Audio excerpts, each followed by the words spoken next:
ما شاء الله حول ولا قوة إلا بالله العلي العظيم. أعوذ بالله السميع العليم من الشيطان اللعين الرجيم. بسم الله الرحمن الرحيم. الحمد لله رب العالمين، والصلاة والسلام وتحية والإكرام على أشرف الأنبياء والمرسلين وعلى آله الطيبين الطاهرين ولعنة الله على أعدائهم أجمعين. أما بعد، فقد قال الله تبارك وتعالى: بسم الله الرحمن الرحيم. إن الله اصطفى وزاده بسطة في العلم والجسم. صدق الله العلي العظيم وصدق رسوله النبي الكريم. سامعین گرامی قدر ناظرین محترم، 156 نمبر کی یہ ویڈیو حیات جناب ابوالفضل عباس. ابوالفضل عباس کے کرامات، برکات اور رحمات، نسل اور حسب کے ساتھ ساتھ جناب ابوالفضل عباس کے القاب.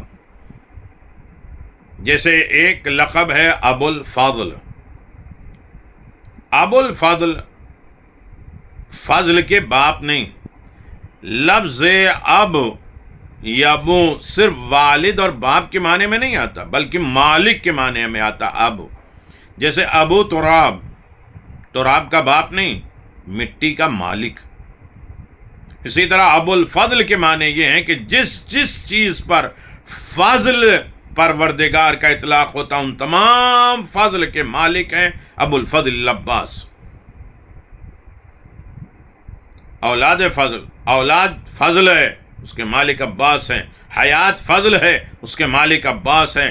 رہائش کا مقام فضل ہے، عزت فضل ہے، حکومت فضل ہے، صحت فضل ہے، اور ہر طریقے کے کاروبار معاملات فضل ہے. ان سارے فضل کے مالک ہیں عباس. غرض کہ جس چیز پر فضل بولا جاتا ہے، فضل ہوتا ہے، ان تمام چیزوں کے مالک ہیں جناب ابوالفضل عباس. اس کے مالک ہیں جناب ابوالفضل عباس. ابوالفضل عباس علیہ الصلاۃ والسلام، ابوالفضل علیہ الصلاۃ والسلام اب مالک ہی دے سکتے ہیں. یہ باپ نہیں. ابوالفضل یعنی فضل کے باپ نہیں ہے، یعنی فضل کے مالک، تمام فضیلتوں کے مالک، اختیار جن کے ہاتھ میں ہے اسے ابوالفضل کہتے ہیں. لہذا اولاد چاہیے، رزق چاہیے، صحت چاہیے، علم چاہیے، حکمت چاہیے، برکت چاہیے، حسین چاہیے، زیارت چاہیے، عزت چاہیے، سکون چاہیے. سب چیزیں فضل ہے، اور ان سارے فضل کے مالک ہیں عباس. لہذا تخت و تاج ہر شے کے مالک اور شہنشاہ وفا عباس ہیں. انہی سے مانگی جائے وہ دینے والے ہیں. حضرت ابوالفضل عباس علیہ الصلاۃ والسلام ہی مظہر صفات پروردگار ہیں.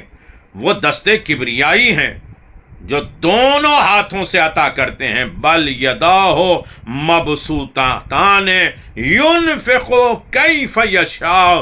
کیسے دونوں ہاتھوں سے دیا جاتا ہے، وہ جناب عباس سے پوچھو. ہاتھ کٹوا کے بھی رزق وفا دیتے ہیں. یہ ہے جناب ابوالفضل عباس. میرے عزیزوں، جتنے بھی آپ قرآن مجید میں 103 فضل کا تذکرہ کیا گیا ہے، وہ سارے فضل کے مالک ہیں جناب ابوالفضل عباس. جناب ابوالفضل عباس کے اولاد کے سلسلے میں بات چل رہی تھی.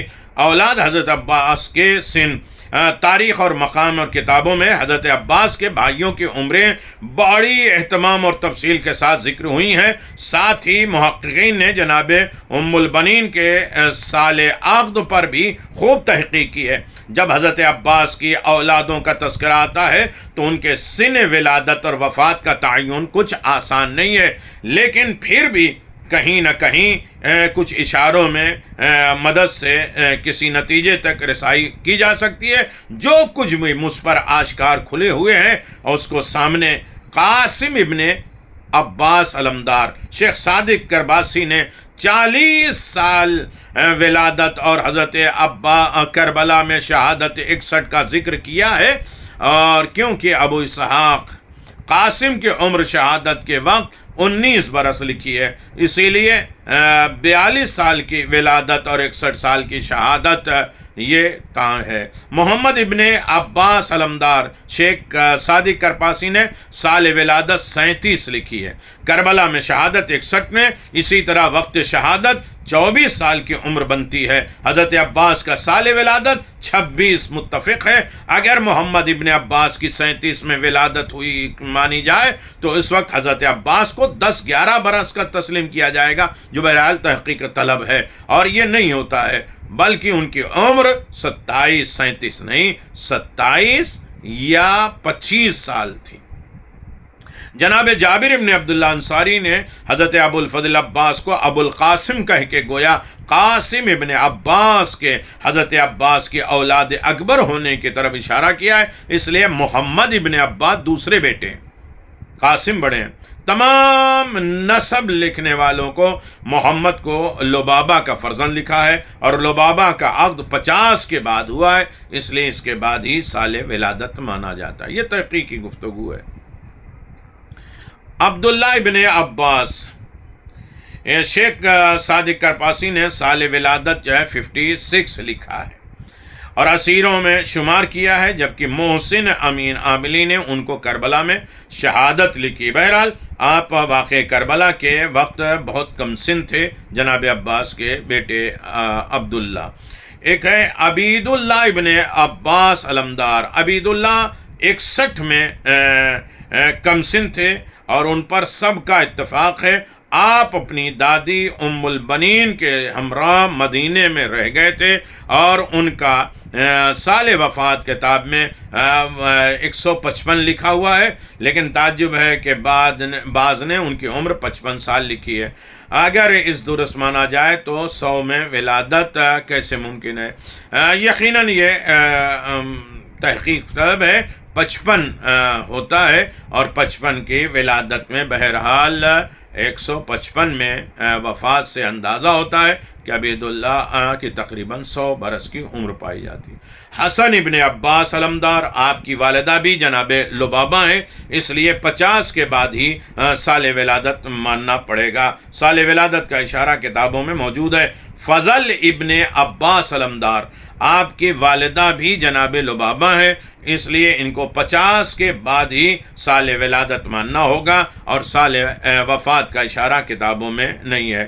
حضرت عباس کی صاحبزادیاں بیٹیاں بھی کم سن ہی تھیں، ان کا نام نفیسہ اور لبابہ ہے، جو اس اعتبار سے ممکن ہے کہ بعد کربلا اپنے بابا اور بھائیوں کی شہادت کے صدمے میں جلد ہی وفات پا گئیں۔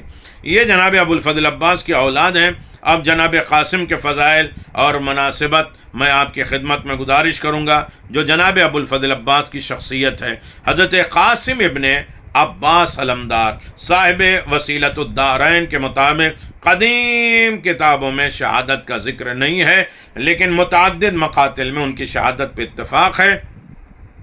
جب محمد ابن عباس کی شہادت ان کے حقیقی بھائی، ان کے سگے بھائی قاسم ابن عباس علمدار نے اپنی آنکھوں سے دیکھی تو بے چین ہو گئے اور کہنے لگے کہ اب اے بھائی، تمہاری موت کے بعد میری زندگی مشکل ہو گئی۔ یہ کہہ کر آپ میدان کارزار کی طرف چلے۔ حضرت قاسم ابن عباس علمدار جب میدان جنگ کی طرف روانہ ہو رہے تھے تو آپ کا سن مبارک 19 برس کا تھا۔ آپ رمز کربلا کی طرف روانہ ہو کے میدان میں پہنچے، ایک رجز پڑھا اور آواز دیا، عباس کے بیٹے، الیکم من نبی المختار ضربا یسیب لہو لہ الطفل الرضیع، میں تم پر بنی مختار کے صدقے میں ایسا حملہ کروں گا کہ تمہارا دودھ پیتا بچہ بھی خوف اور ہول کی وجہ سے بوڑھا ہو جائے۔ یہ جناب قاسم کے جملے تھے، اور آواز علا یا معاشر الکفار جمعا بکل منہم خضب قطیع، اے سارے کافروں سنو، میں تم میں سے ہر ایک کو ٹکڑے ٹکڑے کر دوں گا۔ یہ جناب قاسم رج پڑھنے کے بعد آپ نے ایک زبردست حملہ کیا، اور اس کے بعد پیہم لگاتار حملہ کرتے رہے، یہاں تک کہ 800 دشمنوں کو قتل کیا۔ بھوک اور پیاس میں زخموں کی شدت نے وہ پیاس بڑھا دی۔ آپ فوراً امام حسین علیہ السلام کی خدمت میں حاضر ہوئے، عرض کیا، چچا جان، میری آنکھوں میں پیاس سے ہلکے پڑ گئے ہیں، تھوڑا سا پانی عنایت فرمائیے۔ یہ بتلانا ہے کہ پانی نہیں ہے، تاکہ دشمنوں سے لڑنے کے پھر قابل ہو جاؤں۔ یہ سن کر مجبور ہو کے امام نے فرمایا بیٹا تمہارے دیر اور صبر کرو، تھوڑی دیر اور صبر کرو، تمہیں تمہارے دادا رسول خدا صلی اللہ علیہ وسلم ایسا جام سے سیراب کریں گے کہ پھر تم کبھی پیاسے نہیں رہو گے۔ یہ سن کر قاسم ابن عباس علمدار پھر میدان کارزار کی طرف واپس گئے اور دشمنوں پہ حملہ کیا۔ اس حملے میں آپ نے 20 اشقیاء کو اور قتل کیا۔ لڑتے لڑتے قاسم ابن عباس علمدار شہید ہو گئے۔ امام حسین میدان کارزار میں تشریف لائے، دشمنوں سے جنگ کی اور 400 دشمنوں کو قتل کر کے حضرت عباس کے فرزند کے لاشا مقتل میں لے کر آئے۔ اللہ اکبر۔ یہ نور العین فی مشہد الحسین ابو الاسحاق اصفہانی اور خلاصۃ المصائب تذکرۃ الشہداء، یہ تمام روایتوں میں موجود ہے کہ جناب ابو الفضل عباس کے بیٹے قاسم ابن عباس کی شہادت کی اور بھی بہت سی روایتیں ہیں جو آپ کی خدمت میں پیش کی جائیں گی۔ اور آپ کے بھائی محمد ابن عباس کی شہادت کے بعد حضرت عباس کی شہادت کے بعد ہوئی ہے، اور جناب عباس کی شہادت کے بعد ہوئی۔ جب حضرت عباس گھوڑے سے گرے، دشمنوں کے ہاتھوں آپ کی شہادت ہو چکی، تو حضرت امام حسین آپ کی لاش پہ تشریف لے آئے اور فرمایا واہ غوثا بک یا اللہ اقل ناصرہ۔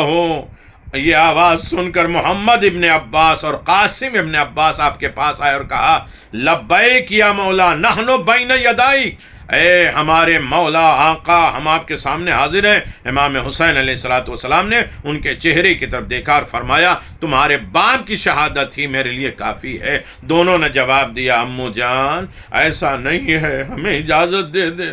دونوں کو جنگ کی اجازت ملی، میدان میں آئے، جنگ کی، اور سب سے پہلے محمد دشمنوں کے ہاتھ سے شہید ہوئے اور اس کے بعد قاسم شہید ہوئے۔ یہ ہے رفع الحجاب الاقصی، اس کتاب میں موجود ہے، اور یقیناً اولاد جناب ابو الفضل عباس کا تذکرہ جاری و ساری ہے، اور یہ ہمارا پیغام حیات جناب ابو الفضل عباس کے ذریعے ساری قوم میں پیش کیا جا رہا ہے۔